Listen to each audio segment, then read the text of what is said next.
各位同学好，那我们接下来介绍的是 NoSQL 的资料储存常见的工具介绍与实作，然后 InfluxDB。时序资料它是一种时序关联性的资料，它的类型的部分的资料是每个资料点里面都是有时间相关性的部分，所以我们利用这样一个历史数据的时候，可以进行模型的训练。那从现实的预测啊、预警，来帮助我们即将发生的时候的情况下去做及时的反应，避免一些潜在的问题，还有掌握一些即时未来要发生的机会。那时序资料库里面的话呢，又称为全名的话就是时序序列资料库。那主要还是用于储存和管理时序的资料，然后并且与不变性啊、唯一性还有时间序列的特点。那不变性的话呢，是一旦你的资料被记录下来，通常是不会被修改，然后也确保这个数据的历史的真实性。那唯一性的部分，每一个资料的话都是独一无二的，所以它是有时间标签来决定的。那时间序列的值的话，有资料依据时间序列来进行它的排列，使得分析数据的趋势，预测未来走向的可能性。那在时序资料库写入的一个资料的特点，我们会有写多读少，通常会使用在这种时间区段才会做读取的，例如报表，还有实时监控。然后呢，也有平稳、持续比较高并发的那种高吐纳的那种，因为就是数据产生不受其他因素的约制而产生的比较快速生成资料要让它平稳。最后呢，就是最新生成的资料随着时间的推进，新的数据不断的生成写入系统那并且让这个资料通常不会被修改，除非是人为去进行做修正。那在时序资料库里面的话，有查询资料的特点。那与传统资料库的不同的话，我们不会只关注在某一个特点的资料，然后我们会关心在某个时段的资料。因此，在查询我们通常不会去关心某个特点的资料，而是一个特定的资料。由于这样一个时序的资料的话，通常会实时的生成发生，所以呢，最新的资料往往都是会有价值的那可以在进行查询的时候通常将优先最新的资料做呈现那特别在监控报表里面的场景会使用。那按那个数据点的不同的密集度来区分不同的精度。那例如的话，如果是相邻的数据之间会每隔10秒，那个时序资料的话的精准度就是10秒。那时序资料库里面的话呢可以支持同时查询多个维度那例如在查询集群的那个总数据的部分，我们可以针对集群对某一个机器进行单独的数据分析，然后提供更深入的洞察。那时序的资料库储存的资料的特点，那以监控设备为例的话，它有成千上万的设备。那在数据数量的话，它有 TV 啊或 PV 等级的。那这样的意味是数据资料需要处理跟储存的话是大量的数据。那通常的话，对于历史悠久的话，被查询分析概率较低的部分，这些资料就是冷数据，通常是会产生查询比较常被查询的是热数据那通常比较有历史资料的话，可以再利用这个让价值比较低来节省储存成本。那旧资料的话是非常会被清理掉的，以释放空间来储存有价值的新资料。那目前市面上的话有很多时序的资料库，那随着物联网的发展，那时序的资料库的需求会变得越来越多。例如图中有各式各样的时事的资料库应运而生。那这样的话的资料库存在，有各自拥有不同的技术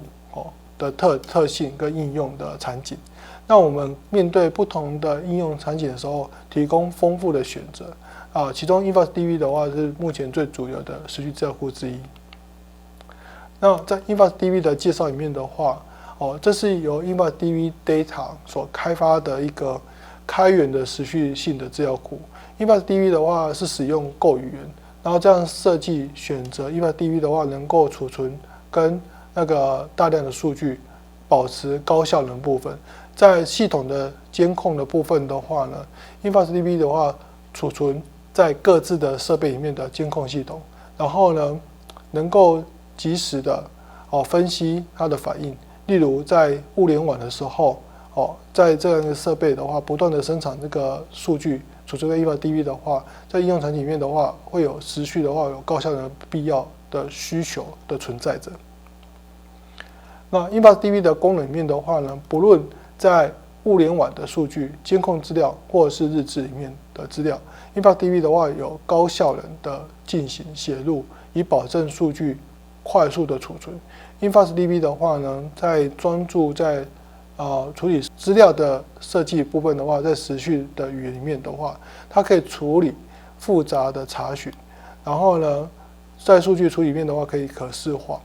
那在时间序列里面的话会有压缩，能够当然减少那个储存空间，降低系统的资源的占用率，提高高效能的读写。然后 InfluxDB 的话也支援的分散式的架构，能够轻松像那个横向扩展，确保系统大量的资料进入的时候可以稳定的运行。然后内建监控跟预警的功能。那如果有异常状况的话，会通知相关人员保证资料的数据的安全跟可靠性。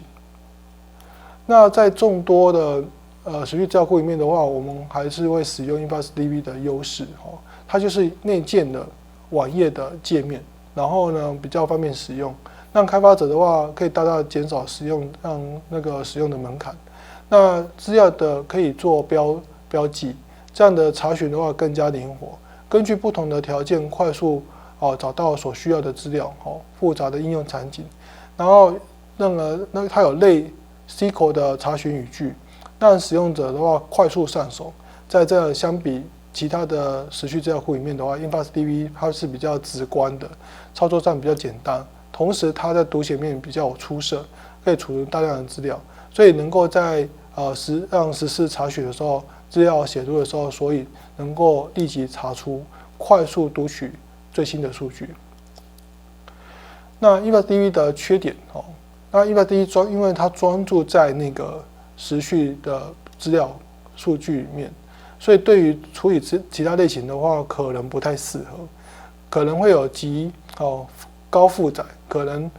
所以呢会有需要额外优化这个资料群的保证性。所以尽管数据压缩的话，在处理大量的数据集的时候，保存的成本仍然很高因为虽然类似 SQL 的语法但是呢，对新手来讲，那是有一个学习的一个过程。InfluxDB 在 DB Engine 里面的话呢的排名，特别是在时序资料库，在这个排名里面的话 ，InfluxDB 在时序资料库的排名，那是仍居第一名的。尽管分数有一点下降，但是它在市场里面它是非常受欢迎的资料库之一。那也是比较广泛被使用在这种成熟的生态系统里面。InfluxDB 的话呢，它的资料储存结构与概念在 InfluxDB 的话，了解这样一个设计是专门为高效处理时序资料库而建立的。接下来我们要介绍5个关键的名词，分别为统、测量、标签、栏位跟时间戳记的部分。那这个名词的部分的话，是 InfluxDB 最基础的一个结构。那 InfluxDB 的话呢，资料储存结构的与概念。那首先统的话，它是一个 InfluxDB 中储存资料的基本单位，然后就类似我们传统资料库里面的资料库。那接着呢，就是测量它是用来分类它的单位，用于传统资料库里面的表格。最后是标签，它是用来描述这个资料的附加的属性的原数据哦，然后再来是储存方式的话，采用 key value 的方式来保存。然后呢，一样在 InfluxDB 的话，资料储存结构概念里面的话，首先我们对于栏位